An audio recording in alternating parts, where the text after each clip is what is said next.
Richie. We're here in Montreal at the Judas Priest show. You were born after the band had already formed. I was born 1980. British Steel. Yeah. The year British Steel came out, yeah. So how did you discover the band? How did you get into the band?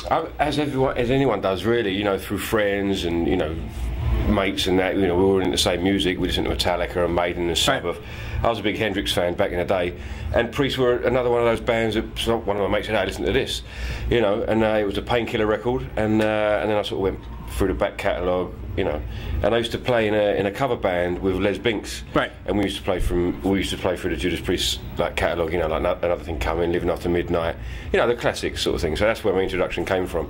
Now, would you consider it one of your favourite bands? Absolutely.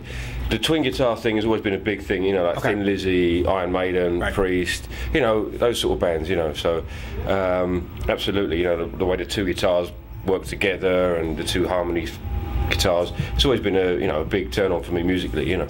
Now, when you get the gig with Priest, what's your first thought? I thought it was a joke. Right. You know, it's a bit cliche, you know, it's like the movie, you know, but I thought it was a joke. They got in touch with me. They sent me a couple of emails which I thought were spam.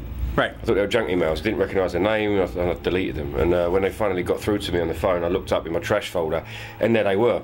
You know, so it was, you know, it was the one that nearly got away. You know what I mean?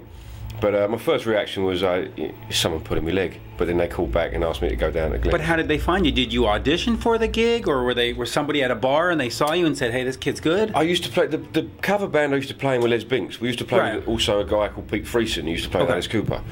A couple of the crew guys used to work for the Almighty, who Pete used to play in as well. Okay. So when Priest were looking for a guitar player, these guys knew this guy, so they said, "Oh, talk to him."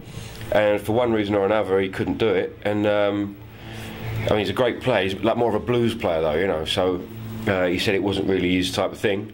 And they said, "Can you recommend anyone?" And I said, "Yeah, this guy," because I played with him a few years ago in the cover band. So and that's how it came about, really. Now, when they originally announced the tour as a farewell tour, now the talk is a little more, well, it's the beginning of the farewell, it's not really a farewell, it might be more albums. What does the future look like for you? Have they talked to you about coming back for more, or is this sort of a fill-in spot? We've got more dates coming in for next year. Okay. We've talked about, right from the beginning, we talked about doing an album next year as well. So there's an album in the works, maybe two. They've said right from the beginning it's the last world tour. Okay. It's just the last time we're going to go around the whole planet in one go. You know, there might be occasions where, like next year, we're going to go to the Far East in February, and then go back and have some time off, and then we, you know, might do like little sporadic things like that. I mean, it's my job really to keep them going. That's my task. Right. I think I've said this before, but the Eagles have been doing a farewell tour for about 10 years.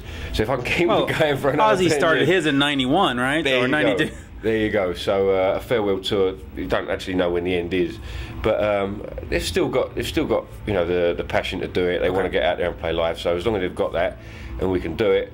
I think Rob said before as well. It's kind of like pulling back a little bit to prolong the life of the band. So it will be the last planet big tour. go around. Yeah, but now, still, it's not. When you're on stage and you look over and you see the metal god, what does that make? What does that feel like for you?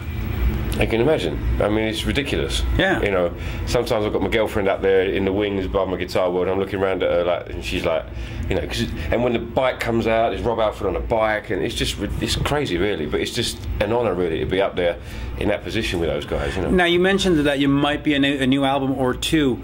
Going into it, do you think I'm going to put down, you know, Richie? Riffs, or are you thinking, okay, I got to think like the other guitars and I got to sort of keep that classic sound? How do you think you're going to approach it? The way I approached it all in the beginning, really, they sent me a few songs in the beginning to see what I'd do. Okay. They said they didn't want a clone of KK, right? You know, but they wanted to see what I'd do with the solos. So they sent me a few songs in the beginning, and I've done what I thought I should have done. So I played the motifs of the solo, I kept the same, and other things I changed to suit myself, really, which I've always played like that. And the same goes for the writing. You know, I think I've grown up with Priest, I've grown up with metal and that sort of music, so I'm not going to really try and... I mean, I suppose you do to some extent. You've been playing it for the last year, so you kind of get in that headspace, I guess, you know. But not deliberately? Not deliberately, no. Okay. So, and is there a timeline on when an album might come? Is it something you're looking like 2 years or something like 6 months? Well, we're hoping to finish it next year. There's stuff been written already. Rob and Glenn have been working on some stuff already. We obviously want to go in and write some stuff. We've been doing some stuff on the road, like I take a little recording rig out.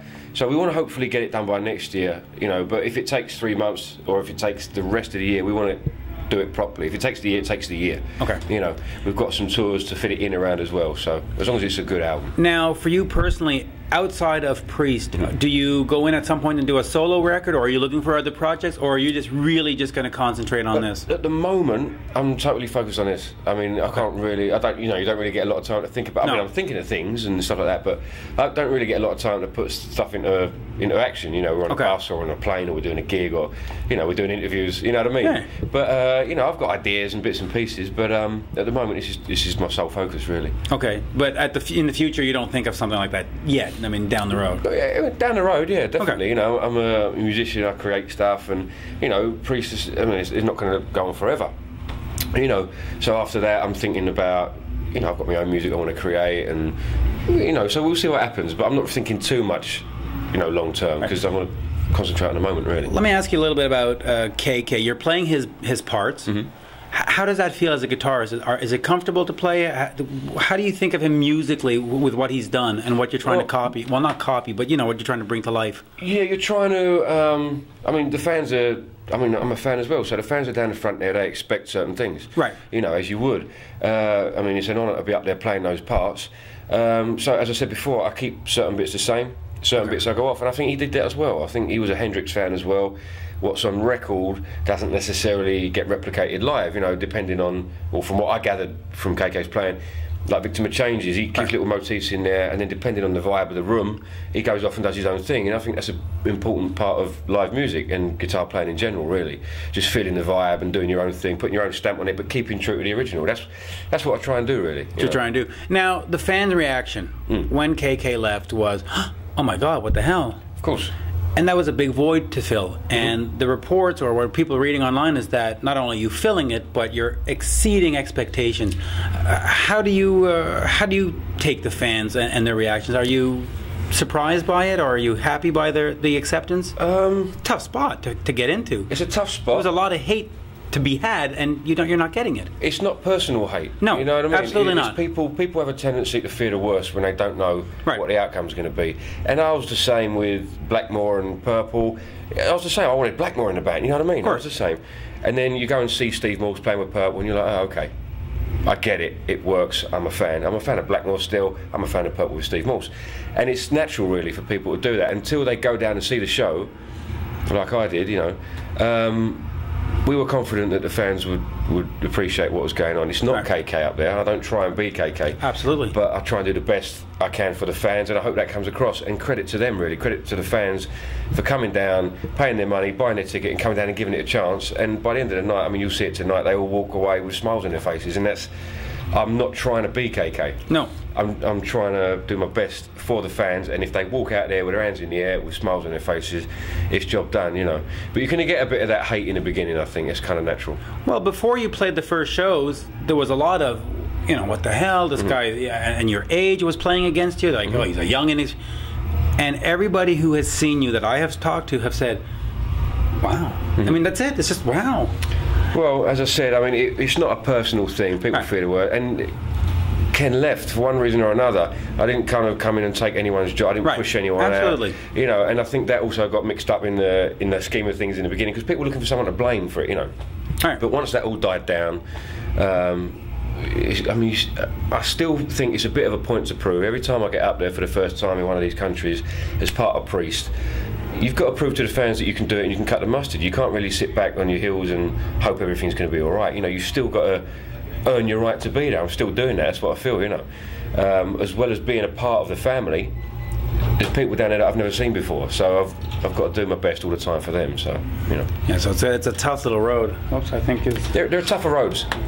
Are we... all right, so... There are tougher roads to take, you know. Absolutely. And... so the next albums then, are you looking forward to laying down your own riffs on that? Totally. I mean, again, it's just amazing to be considered. You know, we might get in now, I might come up with some stuff, it might not get used. So I just end up playing on it, not writing on it. But just playing on it is enough, really. It's an incredible honour. But then to write on it as well, Any messages for the fans? Well, I'd just like to say a big thank you, really, to all of them. You know, for giving me a chance, really, for trusting the band to pick the right guy, and for putting your money where your mouth is and coming down and checking it out. Because you know, as a fan, I want to watch it as well. That's the only, you know what I mean. I want to be down. Is that the problem that you can't watch it now? It's probably the only problem. It's not a bad problem to have. That's right. You know, not by any means, but you can feel the lasers going off and the fire going off. You just want to be down there with them and watching it, you know. But just a big thank you for being so accepting, you know. Great. Well, thank you for taking the time. No worries. Pleasure. Have a good night. Thank you. You too. Have a good show too. Thank you, man.